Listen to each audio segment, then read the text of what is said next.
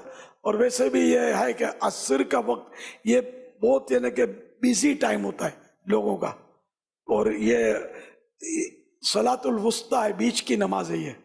تو یہ پانچوں نمازوں میں اس کی فضیلت زیادہ بیان کی گئی ہے کہ اس وقت آدمی بہت مصروف ہوتا ہے، پھر بھی ساری مصروفیات چھوڑ کر اللہ کے حضور جھک جاتا ہے، نماز کے لیے آ جاتا ہے.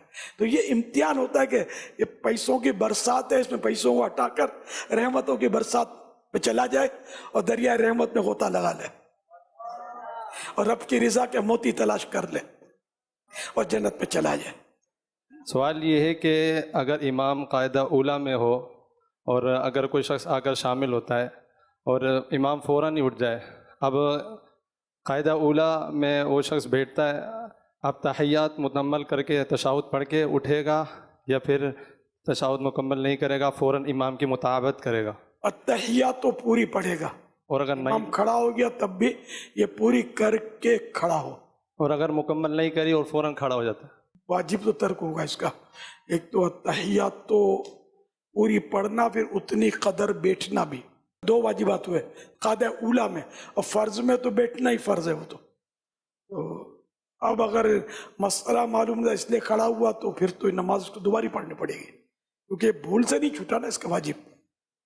مسئلہ معلوم نہ ہونا یہ خود گناہ ہے، یعنی جو فرائض ہیں نماز کے ان کا معلوم ہونا فرض، جو واجبات ہیں ان کا معلوم ہونا واجب، جو سنتیں ان کا معلوم ہونا سنت. اس طرح یہ فرض علوم کی جو تفصیل ہے تو یہ اس طرح ہے. تو نماز تو سیکھنی ہوتی ہے نا. نوٹ کا پہچان، دکان کھول کے بیٹھ گئے، نوٹ کی پہچان نہیں ہے، کھوٹی ہے سچی ہے، ہوتی ہے نا. نقلی نوٹیں بھی چھپتی ہے نا. اب آپ نقلی نوٹ لے لیں اور پھر سر پہ ہاتھ رکھ کے مجھے پتہ نہیں تھا تو لوگ بولیں گے یار تم اتنی بڑی دکان کھول کے بیٹھے ہو تو پہچان ہی نہیں ابرونے بیٹھے ہو. پہچان ہونی چاہیے، ٹھیک ہے نا. اس طرح مسئلے آنے چاہیے نا. معذور شرعی جو ہوتا ہے تو جو امامت کرا سکتے ہیں، اگر یہ امامت کرانا چاہے اپنے جیسے معذور کی کر سکتا ہے. اگر جو پیچھے کھڑے وہ جو امام آگے لیکن وہ ہے معذور شرعی ہے لیکن اس کا علم تھوڑا زیادہ ہے، مطلب اس کے مسائل پتہ ہے، واجبات پتہ ہے نماز کے، لیکن پیچھے جو کھڑے ہو تھوڑے کم میں، ان کو اتنے مسائل نہیں پتہ ہے. انداز یہ پھر بھی وہ معذور شرعی ہے تو پھر امام تو نہیں بن سکتا. ہے دوسروں کا جو معذور شرعی اس جیسے معذور نہیں ہے اس کا امام نہیں ہو سکتا. صلو علی الحبیب صلی اللہ علی محمد. فرشتوں میں رسول کس لحاظ سے ہیں؟ کیونکہ رسول تو وہ ہے جو اللہ تعالیٰ کی طرف سے نئی شریعت لائے اور اس شریعت کے مطابق عمل کر کے دکھائے. اس کے بارے میں آپ رہنمائی ارشاد فرما دیں. جزاک اللہ خیرہ. مغفرت کی دعا کا طلبگار ہوں. السلام علیکم. وعلیکم السلام ورحمۃ اللہ وبرکاتہ. وہ جو انسانوں والے رسول کی آپ نے وہ تعریف بیان کر دی، نئی شریعت لا، تو فرشتے تو ہیں معصوم نا، ان میں نہ کوئی غیر مسلم ہوتا ہے نہ کوئی گناہ گار ہوتا ہے، تو سارے فرشتے معصوم ہیں. رسول ملائکہ ایک تو یہ مشہور 4 فرشتے ہیں، پھر حاملان عرش یہ بھی رسول ملائکہ. یہ بریقہ محمودیہ کے حوالے سے رسول ملائکہ نے فرشتوں کے رسول سے مراد وہ فرشتے جو اللہ پاک کے احکام رسولوں تک پہنچاتے ہیں. صلو علی الحبیب صلی اللہ علی محمد. سرسبز اس گلزار